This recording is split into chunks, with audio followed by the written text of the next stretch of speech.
بسم اللہ الرحمن الرحیم۔ السلام علیکم ورحمۃ اللہ وبرکاتہ۔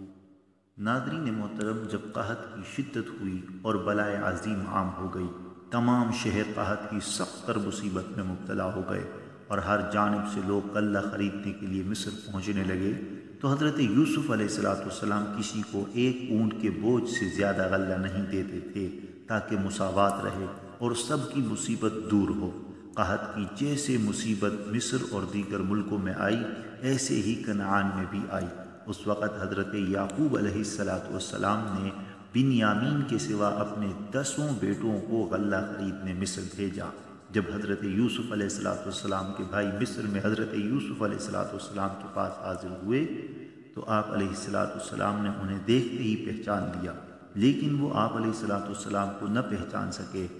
یوسف علیہ السلام کو کنویں میں ڈالنے سے اب تک 40 سال کا طویل زمانہ گزر چکا تھا، اور ان کا خیال یہ تھا کہ حضرت یوسف علیہ السلام کا انتقال ہو چکا ہوگا، جبکہ یہاں آپ علیہ السلام تخت سلطنت پر شاہانہ لباس میں شوکت و شان کے ساتھ جلوہ فرما تھے۔ اس لیے انہوں نے آپ علیہ السلام کو نہ پہچانا اور آپ علیہ السلام سے عبرانی زبان میں گفتگو کی۔ حضرت یوسف علیہ السلام نے بھی اسی زبان میں جواب دیا۔ پھر فرمایا، تم کون لوگ ہو؟ انہوں نے عرض کی، ہم شام کے رہنے والے ہیں، جس مصیبت میں دنیا مبتلا ہے اسی میں ہم بھی ہیں، اور آپ علیہ السلام سے غلہ خریدنے آئے ہیں۔ حضرت یوسف علیہ السلام نے فرمایا، کہیں تم جاسوس تو نہیں ہو؟ انہوں نے کہا، ہم اللہ کی قسم کھاتے ہیں کہ ہم جاسوس نہیں ہیں، ہم سب بھائی ہیں، ایک باپ کی اولاد ہیں، ہمارے والد بہت بزرگ، زیادہ عمر والے اور صدیق ہیں۔ ان کا نام نامی حضرت یعقوب علیہ السلام ہے اور وہ اللہ تعالیٰ کے نبی ہیں۔ حضرت یوسف علیہ السلام نے فرمایا، تم کتنے بھائی ہو؟ انہوں نے جواب دیا، ہم 12 بھائی تھے، لیکن ایک بھائی ہمارے ساتھ جنگل گیا تو وہ ہلاک ہو گیا تھا، وہ والد صاحب کو ہم سب سے زیادہ پیارا تھا۔ حضرت یوسف علیہ السلام نے فرمایا، اب تم کتنے ہو؟ عرض کی 10۔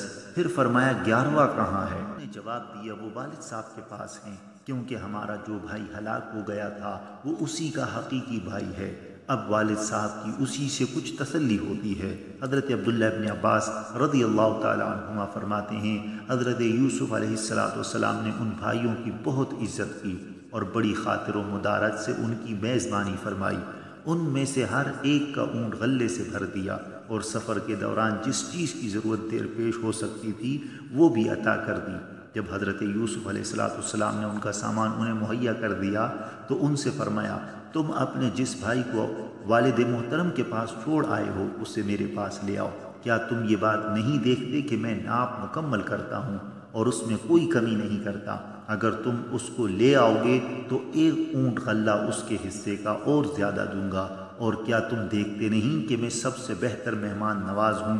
اور اگر تم اس بھائی کو میرے پاس نہیں لاؤ گے جو تمہارے والد کے پاس موجود ہے تو تمہارے لیے میرے پاس کوئی غلہ نہیں، اور نہ تم غلہ حاصل کرنے کے لیے میرے قریب پھٹکنا۔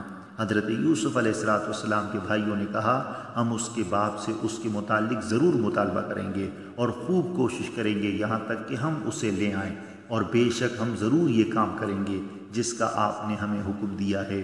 حضرت یوسف علیہ السلام نے اپنے غلاموں سے فرمایا کہ ان لوگوں نے غلے کی جو قیمت دی ہے، غلے کے ساتھ ساتھ وہ رقم بھی ان کے بوریوں میں واپس رکھ دو، تاکہ جب وہ اپنا سامان کھولیں تو اپنی جمع شدہ رقم انہیں مل جائے اور قحط کے زمانے میں کام آئے، نیز یہ رقم پوشیدہ طور پر ان کے پاس پہنچے تاکہ انہیں لینے میں شرم بھی نہ آئے، اور یہ کرم و احسان دوبارہ آنے کے لیے ان کی رغبت کا باعث بھی ہو۔